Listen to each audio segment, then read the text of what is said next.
Olá, pessoal. Sejam bem-vindos e bem-vindas à live do Observatório do Currículo Integrado. Sou o professor Adão Cambraia, do Instituto Federal Farroupilha. Esse é um projeto vinculado a um projeto de pesquisa que desenvolvemos junto com o Observatório do Currículo Integrado, que desenvolveremos um conjunto de lives com os pesquisadores vinculados ao observatório, falando como suas pesquisas se aproximam do currículo integrado. Como eu disse, meu nome é Adão Cambraia. Vou fazer minha audiodescrição para as pessoas que vão assistir e têm necessidades especiais. Eu sou branco, estou com um óculos, tenho cabelo curto preto, estou com uma camisa azul clara listrada, e ao fundo tem uma estante de livros, né? Muito bem. As lives que vamos iniciar hoje, essa é a primeira live da sequência de lives. Nós vamos debater e conversar um pouco sobre o livro Em Defesa da Democracia, um contraponto à racionalidade técnica na educação, de autoria da nossa colega Adriana Toso Kemp. Convido para vir à nossa sala a professora Adriana para dar as boas-vindas. A Adriana é professora do Instituto Federal Farroupilha, do campus Santo Ângelo, né? Obrigado pela parceria. Já é nossa colega de estudo há bastante tempo, antes do Instituto Federal Farroupilha, e como membro do CECI, eu diria que nós somos dois participantes do CECI desde 2012, quando foi criado o ciclo de estudos do currículo integrado lá no campus Santo Augusto, né? E desde então a gente tem desenvolvido estudos, produções, livros, eventos, como o Entesse, que vai acontecer no mês de maio de 2024, né? Logo daqui a alguns meses, em parceria com a Unijuí.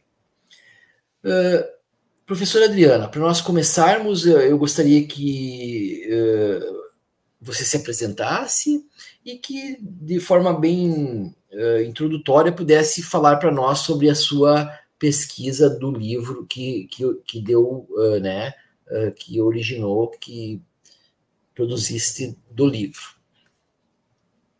Muito bem. Olá, Adão.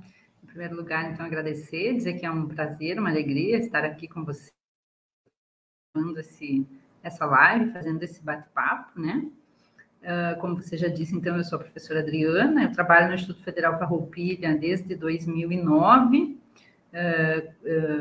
como professora efetiva, então, em 2010, né? Mas eu cheguei um pouco antes, fui substituta há um tempo, ali uns meses antes de me tornar efetivo. Estou completando agora, em abril desse ano, 14 anos de casa, né? Trabalho aqui no campus Santo Ângelo desde 2014, eu sou graduada em Letras, mestra e doutora em Educação nas Ciências. Fiz toda a minha formação, e eu tenho orgulho disso, né? Fiz toda a minha formação na Unijuí. Fiz a graduação e, mais tarde, com um intervalo ali, um pequeno intervalo de tempo, o mestrado em Educação nas Ciências. Depois de um pequeno intervalo, novamente retornei para fazer o meu doutorado em Educação nas Ciências. E o livro, então, né, que é o nosso objeto de conversa aqui nessa live, o meu livro é fruto da minha pesquisa de doutorado. Eu publiquei o livro em 2021, mas meu doutorado, né, eu desenvolvi e defendi minha tese em 2018. Por quê, né? Qual é a relação entre o livro, a tese, enfim, e o currículo integrado? Eu sou uma das pessoas, né, junto no grupo, uma das pioneiras, uma das fundadoras do CECI, né, junto contigo e com outras pessoas, e desde o começo nós sempre estivemos muito sensíveis à temática do currículo integrado e buscando compreender no que efetivamente consiste isso, né, que está posto na lei de criação dos institutos federais, né, está posto como um compromisso dos cursos técnicos integrados, né, dos institutos federais, que eles sejam desenvolvidos preferencialmente, né, por meio do currículo integrado. E, inicialmente, nós pensávamos que o currículo integrado era uma metodologia de trabalho, né? E foi preciso começar a estudar efetivamente para compreender que não, né? Que o currículo integrado está muito para além de um método de trabalho que possa ser aplicado, né? Desenvolvido no ensino, enfim, na sala de aula.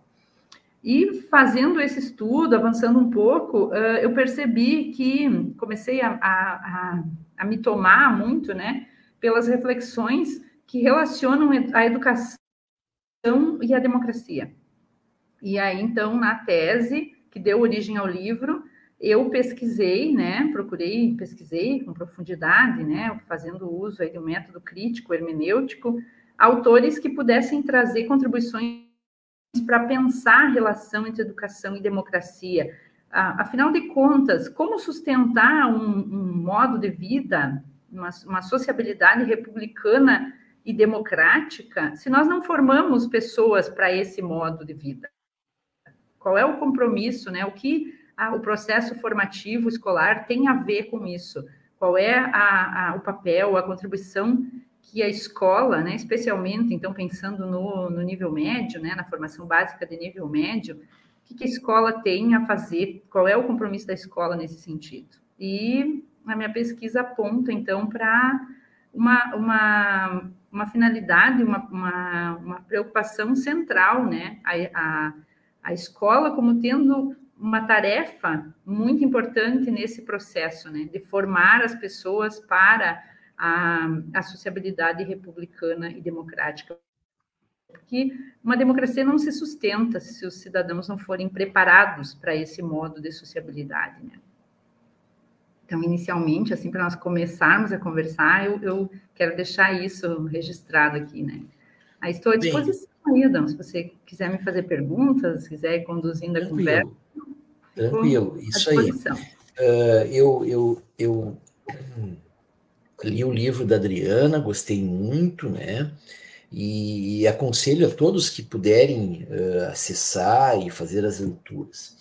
Mas então eu traria assim, a primeira, você trata aí que falou agora no início, que você pesquisou e trabalhou fazendo essa relação com a escola. Eu traria a primeira pergunta, Adri.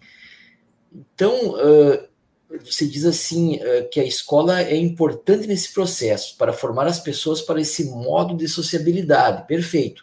Eu pediria para te falar um pouquinho mais quais especificidades da escola, então, para constituir essa sociedade democrática. Você teria como nos... Veja bem, Adão, a gente vive uma crise, né? Nós vivemos em crise, uma crise na educação, mas não só, né? Eu diria que, eu trago isso, desenvolvo isso no livro, né? A crise da educação é uma crise mais ampla, ela é também uma crise, ela é também fruto, entre outras coisas, não é só isso, né? Porque às vezes também a gente pode pensar na crise da educação como também um projeto, né? Mas vamos pensar nessa dimensão da crise da educação como uma crise ética. Nós vivemos todo o mundo globalizado, né? Podemos pensar especialmente no mundo ocidental, a gente vive uma crise ética.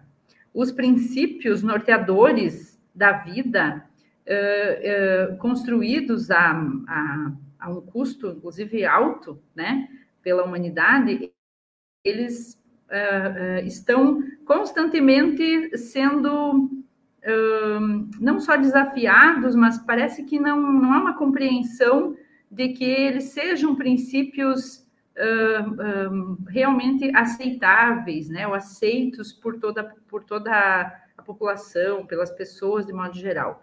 Note, nós vivemos hoje um contexto que evidencia, então, essa crise ética. nós temos, pensando bem contemporaneamente, né?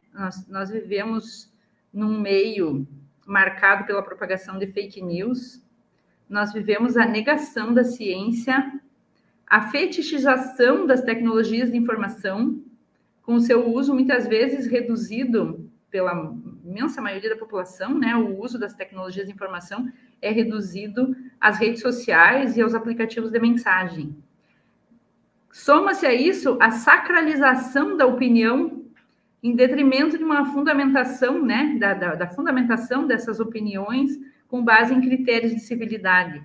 Então, em resumo, os próprios critérios de civilidade já não são os mesmos, já não há um consenso na humanidade, né, nas sociedades, podemos pensar na sociedade brasileira, mas não só, não há um consenso em torno desses critérios de civilidade, ao ponto de nós vermos elementos muito básicos, né, como a laicidade do Estado, a universalidade do direito à vida e à dignidade, por exemplo, sendo questionados, ou até mesmo negados, né? Como se fosse algo aceitável, como se fosse possível, né? Muitas vezes, preconceitos, tabus que são, na verdade, crimes, inclusive, de acordo com a nossa legislação, sendo trazidos como se fossem opinião, e se é uma opinião, então eu tenho direito à opinião, a opinião é sagrada, porque se não permite que eu opine, mesmo que a minha opinião seja daqui a pouco racista, homofóbica, por exemplo, né? Se há um questionamento ou um enfrentamento dessa opinião, é como se estivesse havendo censura. Então, a gente vive um tempo de muita confusão, uma crise ética muito séria, muito profunda, que coloca em xeque, né? Que coloca não só em dúvida, nós passamos, inclusive, já da dúvida, né? Sobre a democracia. A democracia não está só sob dúvida, né? Ela está sob ataque e há quem acha que é dispensável, né? Quem aceita e defenda, inclusive, que a gente não viva num contexto democrático, né? Basta ver as manifestações populares aí dos últimos tempos, né? Dos últimos anos, que a gente vê recorrente, né? Algumas pessoas indo à rua, inclusive, para pedir intervenção militar, né? E essas coisas são recorrentes e são assustadoras. Então, qual é o papel, o que a escola está fazendo nesse sentido, né? Não podemos nos furtar, enquanto formadores, enquanto professores, enquanto educadores, nós não podemos nos furtar de compreender esse contexto e de agir nesse contexto. E isso precisa ser fundado, né? Essa ação ela precisa ser fundada no conhecimento, né? No conhecimento, com um rigor epistemológico nas mais variadas áreas de conhecimento, mas a gente precisa conseguir fazer isso de modo que reconheçamos o papel da escola como formador de pessoas, de cidadãos, para essa convivência republicana e democrática. Então, aponta para os fins, né, para os objetivos e os fins da escola. E onde entra, então, o currículo integrado nisso tudo, né? Não é possível fazer currículo integrado sem compreender esses princípios, né, e essa crise, e sem reconhecer a importância de agir nesse contexto.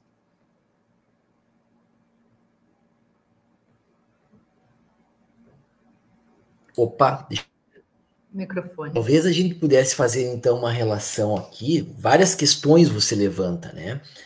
Mas um lugar da escola onde a gente possa diferenciar a opinião do conhecimento científico e escolar, talvez, né? De forma a poder conversar e discutir com as pessoas em relação a esclarecer as opiniões equivocadas ou as fake news, né?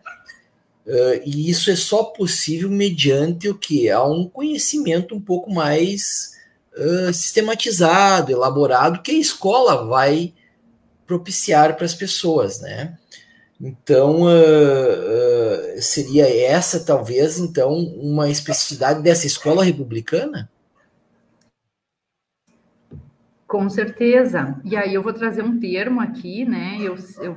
Me lembro do saudoso professor Paulo Schneider, né? Nas aulas dele, quando ele dizia que é necessário desesclerosar o conhecimento, inclusive, né?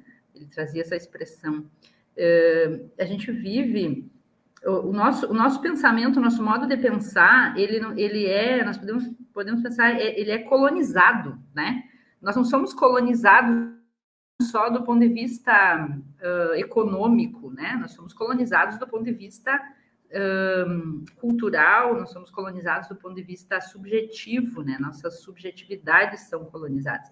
Então, a gente precisa desesclerosar as áreas de conhecimento também, para conseguirmos desconstruir um pouco, e isso, obviamente, sem deixar de respeitar a especificidade de cada área, é importante que isso seja dito, né? Não se trata de minimizar ou de desconsiderar a especificidade de cada área de conhecimento, mas cada área de conhecimento precisa também enxergar e se reconhecer como parte dessa totalidade orgânica do mundo que precisa ser compreendida. Aí vem também, né, me vem várias referências, mas me vem nessa hora o Zygmunt Bauman, na obra Legisladores e Intérpretes, né? Ele diz que nós temos muitos legisladores no mundo, né? Mas nós precisamos de mais intérpretes, pessoas que se propõem a compreender, né? Fazer a leitura e compreender. Então, nós, como educadores, nós temos um compromisso grande nesse sentido, né? De ajudar as novas gerações a interpretar o mundo que aí está, né? Compreender o mundo que aí está. E aí, sim, eu acho que concordo plenamente com o que você diz, né? Que é papel, sim, da escola, e é, sim...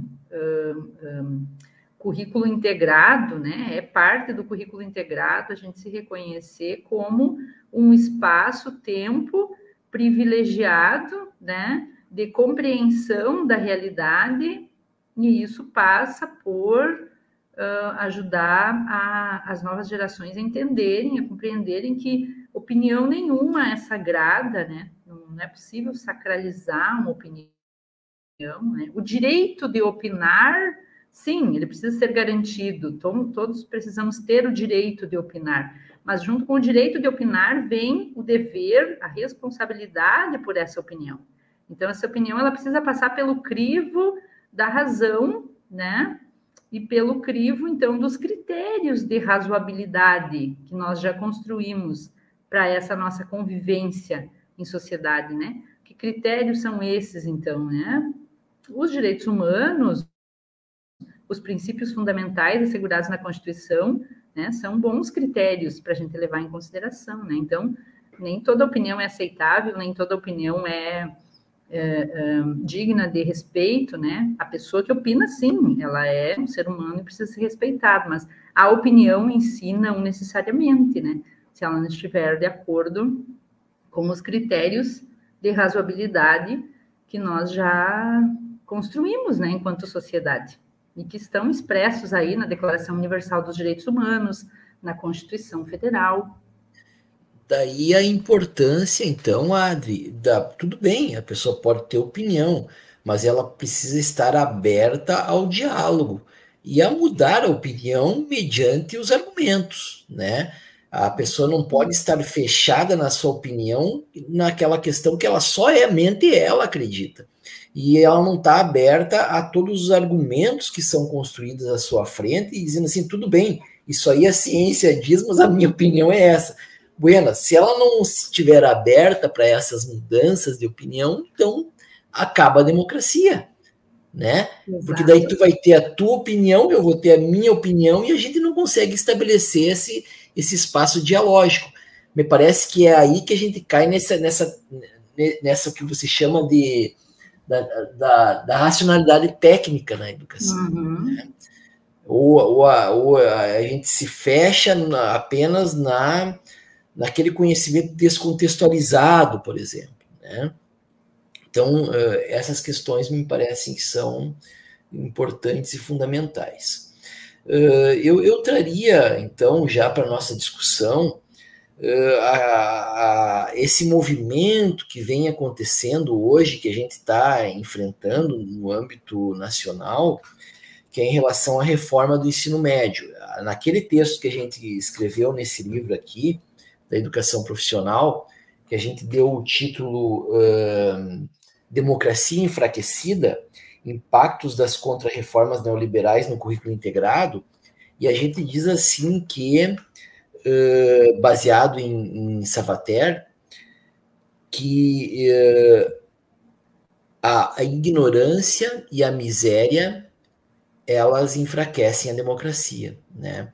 E a reforma do ensino médio, ela, de uma certa forma, a reforma do ensino médio, ela traz a ignorância. E as demais reformas, elas tendem a trabalhista, a previdenciária, várias outras, o corte de verbas para as instituições federais, elas trazem aí uma certa miséria para esse espaço de construção do conhecimento e para a vida das pessoas como um todo, né?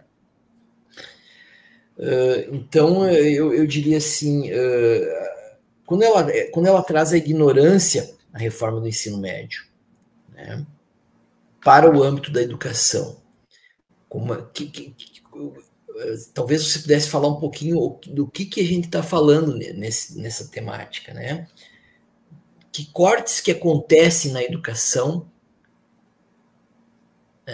ou que movimentos acontecem nessa que a gente chama de contra-reforma do ensino médio, que trazem essa ignorância para o espaço, para essas discussões, e como que isso influencia, inclusive, nesse fechamento da opinião das pessoas.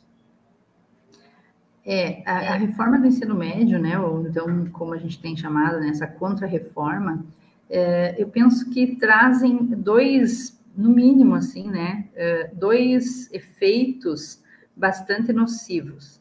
Um deles é o retorno, né, a dicotomização entre formação técnica e formação humana. Então, isso é um dos efeitos. A gente já viveu isso, né? A educação brasileira já passou por isso. Foi a duras penas que nós conseguimos, enquanto sociedade brasileira, né? Nós conseguimos superar, talvez superar até seja uma palavra forte, né? Mas superar, assim, pelo menos nas diretrizes, né? No alinhamento, na legislação educacional, que a gente sabe que existe, aí preciso fazer um parênteses aqui, né? Existe uma distância, e por vezes ela é grande, entre aquilo que está posto nos documentos oficiais, na legislação, nas diretrizes, e aquilo que efetivamente se consegue fazer no dia a dia das escolas. Mas, claro, é muito importante a gente ter boas diretrizes, boa legislação, né? Não temos, mesmo tendo diretrizes boas, legislação que assegure uma boa formação, nós não temos garantia de que isso vai se dar na prática. Mas sem ter isso nos documentos, é praticamente impossível que isso se dê na prática, né? Então, tem uma distância aí entre o que é oficial e a apropriação disso e a prática disso. Mas nós tivemos a duras penas, então, entre aspas, aí, essa superação, e agora, com a reforma do ensino médio, com a contra-reforma, nós vemos isso se perdendo, né, novamente. Um retorno, então, a tendência de dicotomizar novamente, né? Porque a gente ficando com a formação profissional como sendo um itinerário formativo, né? E que daí vai coloca o estudante nesse lugar de um estudante que está buscando profissionalização, mas que não vai necessariamente, né, ter acesso a todos os outros itinerários, a todas as outras disciplinas. Então, isso é muito ruim, é um retrocesso bastante grande. Nós temos, né, quero deixar marcado isso, 2 retrocessos. O segundo retrocesso é a retirada, né, a redução do currículo, com a retirada de disciplinas, principalmente as disciplinas humanistas, né, que são reduzidas, tem seu espaço-tempo, né, reduzido ou totalmente retirado, que também foi uma construção que se deu a duras penas, né, na história brasileira, assim, a garantia do espaço-tempo para a filosofia, para a sociologia, né, por exemplo, dentro da formação do itinerário formativo, né, dentro do currículo escolar. E aí nós temos essa retirada e mesmo um esvaziamento até mesmo das disciplinas mais duras que historicamente eram valorizadas, historicamente, né, tinham o seu lugar de destaque, assim como disciplinas ditas, né, tidas pelo senso comum como mais importantes, elas se esvaziam com a Contra-Reforma. Então, é um retrocesso gigantesco que vai cobrar um preço, né, alto das novas gerações. A gente ainda nem consegue mensurar os efeitos disso, né, caso continue, está passando, né, a porteira está aberta e está passando. A gente não quer que passe, mas está passando, né? Então, a tendência é nós ficarmos aí com um meio termo, digamos assim, entre a proposta original da reforma, né, e as discussões que estão agora chegando a cabo, né, mas esses dois retrocessos, eles estão postos, estão colocados, né, da forma como está, nós não vamos fugir disso, de viver os efeitos desses retrocessos. E aí a questão que fica para nós, inclusive, né, enquanto Instituto Federal, até que ponto, né, nós conseguiremos manter as nossas propostas de ensino médio integrado diante dessa mudança, né? Eu tenho, inclusive, um projeto de pesquisa voltado para isso, né? Estou retomando agora as atividades no projeto, que tem justamente por objetivo analisar, né, verificar até que ponto, qual é a viabilidade dos institutos federais manterem seus cursos técnicos integrados diante da reforma do ensino médio. Um grande desafio, né? Um grande desafio. Aparece, eu acho que é um estudo importante, né? Temos que pensar que lugar, né, tem os institutos federais nesse contexto da educação. A gente poderia acrescentar aí, Adriana, essa questão aí da reforma, da contra-reforma que a gente chamou, o que você tocou no assunto ali do esvaziamento do currículo, né? E que ele, mesmo mantendo algumas disciplinas, como se retornou agora nas últimas considerações que o governo volta, né, e traz, mas mantém esse vínculo, mesmo voltando algumas disciplinas, mantém esse vínculo extremamente neoliberal quando você mantém as competências, por exemplo. Aí a Marise Ramos usa esse termo, esvazia o currículo em nome das competências, quando você traz projetos de vida, né, né, e questões nesse sentido. Né? Então, e o vínculo muito estreito com as ditas empresas neoliberais, né, que acabam, ao invés de fazer parcerias com as escolas, ditando o rumo das escolas e das instituições educacionais.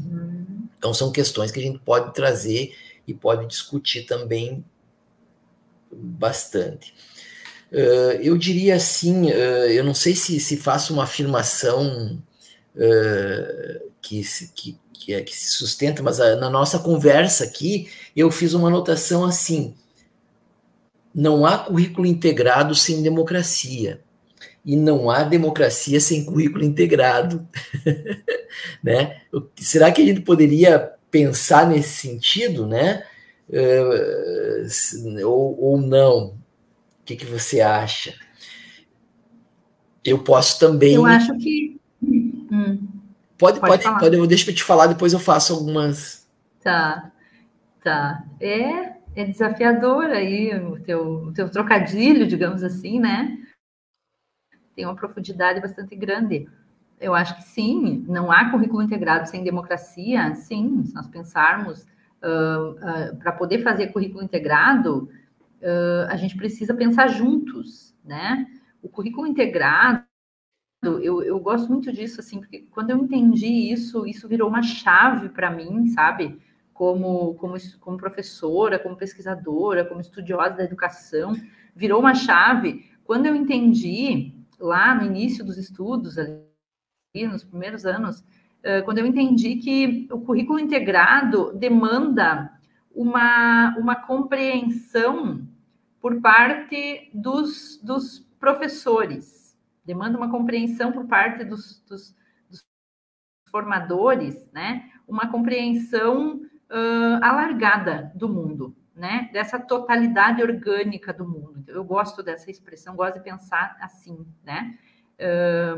Porque não é meramente fazer projetos, né, integradores, trabalhar junto, fazer atividades interdisciplinares ou a transdisciplinaridade, não é só isso, e é tudo isso. Então, é algo que aponta para uma atitude, um modo de ser no mundo dos próprios professores. Por isso que é uma temática que eu defendo sempre, que é muito importante que ela atravesse o processo formativo, né, de preferência que atravessasse o processo formativo inicial dos professores também, né, mas que pelo menos atravesse o processo de formação continuada dos professores, né, essa compreensão sobre o currículo integrado.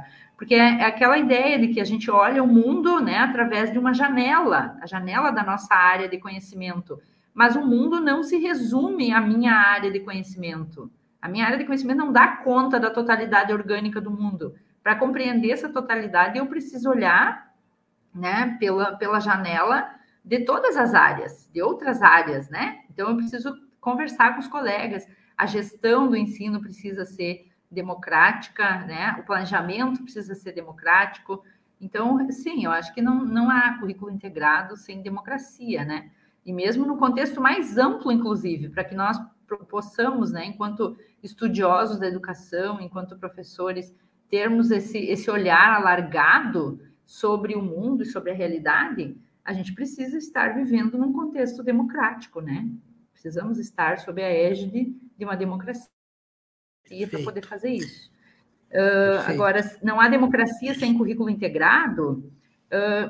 Eu não sei, né? Talvez seja uma pretensão muito grande a nossa afirmar isso aqui, mas eu tenho tendência a, né, a afirmar isso junto com você, de que uma coisa é certa, Adão, uma coisa eu por todos os estudos, né, do que está no livro, do que eu coloquei, do que está dito no livro, mas por todos os estudos, né, de uma vida de pesquisa, de estudo, de reflexão, não há democracia sem formação, sem preparação, sem que as pessoas sejam preparadas para isso, sem que as pessoas sejam... E quando a gente fala em preparação, não estamos falando aqui de questão ideológica, não estamos falando estamos falando de conhecimento, né? Estamos falando de uma formação que permita que a pessoa se desenvolva integralmente, né? De uma formação omnilateral, de pessoas que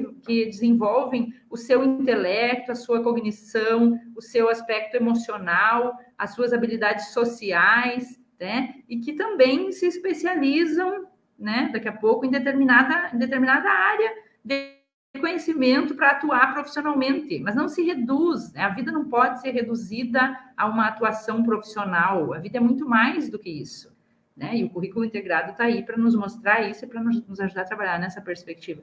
Então, não existe democracia que se sustente sem que as pessoas estejam preparadas para essa forma de sociabilidade humana, porque a democracia é complexa, né? É muito complexo, porque na democracia a gente não tem alguém que vai saber antes e melhor do que nós, né, o que é melhor para nós.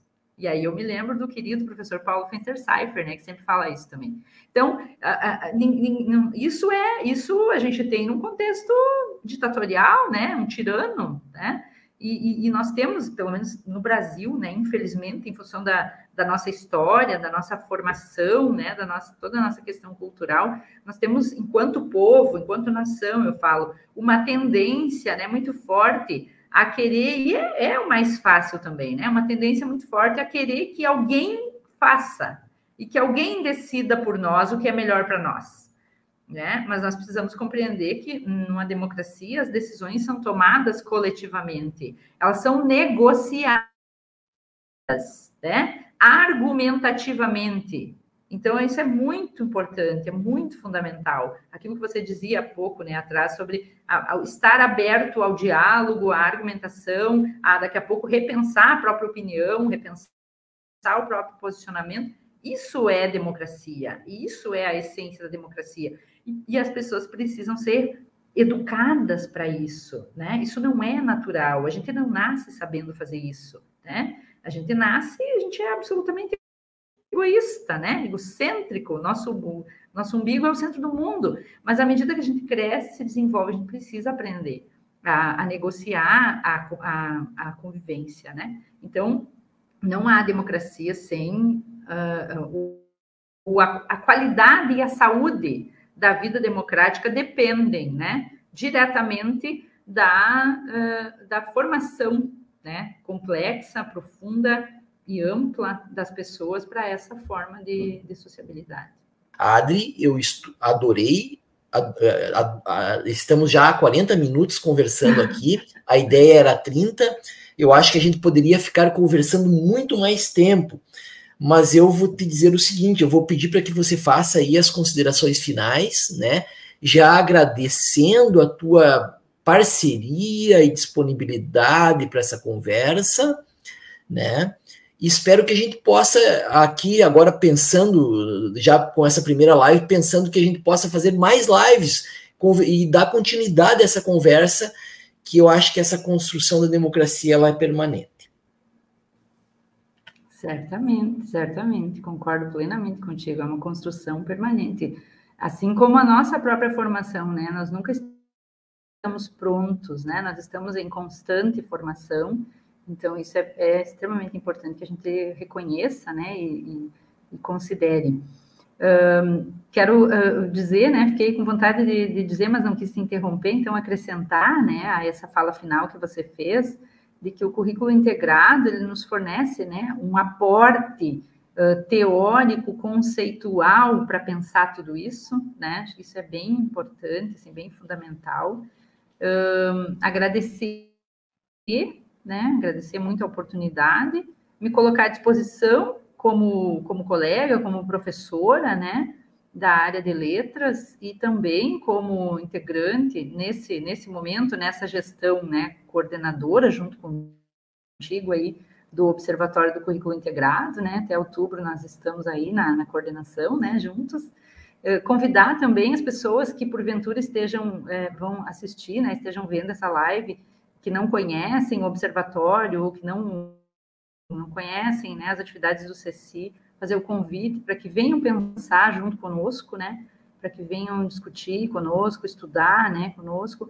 O meu livro, então, o Adão já tinha mostrado no início, vou me permitir mostrar de novo aqui, ó, fazendo publicidade do livro, está à disposição, né, e eu, como autora, estou aberta, né, sempre aberta a conversar, a discutir, a dialogar, a aprofundar os estudos, então, a título de considerações finais, gostaria de dizer isso.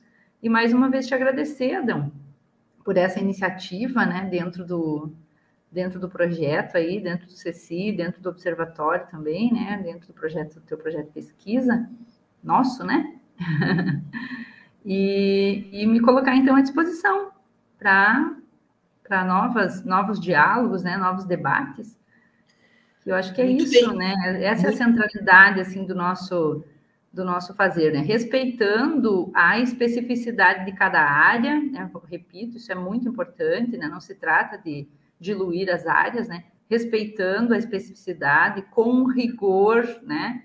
Com rigor, assim, a gente precisa se manter, né? Estudioso, rigoroso dentro da epistemologia de cada área e sempre também, né? Abertos a aprender com os colegas de outras áreas, porque isso nos permite enxergar essa totalidade orgânica do mundo, né, de maneira um pouco mais ampliada e efetivamente nos colocarmos, né, no espaço educativo, seja ele a sala de aula ou qualquer outro, né, numa postura docente de currículo integrado. Muito bem. Muito obrigada. Obrigado, Adri. Obrigado ao Yannis, que está aqui nos bastidores, responsável pela parte técnica. Obrigado ao Instituto Federal Farroupilha pela possibilidade de fazermos aí o projeto de pesquisa e ganharmos incentivo e fomento. E obrigado também a todos os parceiros que nós temos aí do currículo, do ciclo de estudos do currículo integrado, dentre eles a Unijuí, na pessoa da professora Maria Cristina Paceiro de Araújo, a professora Aline Bazanon, que sempre participam também, e que provavelmente vão fazer parte das nossas lives.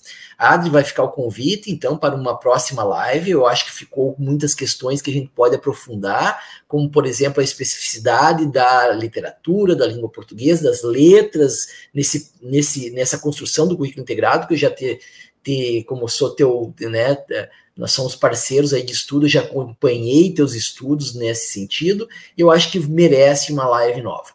Um abraço a todos aí e seguimos no diálogo. Até mais.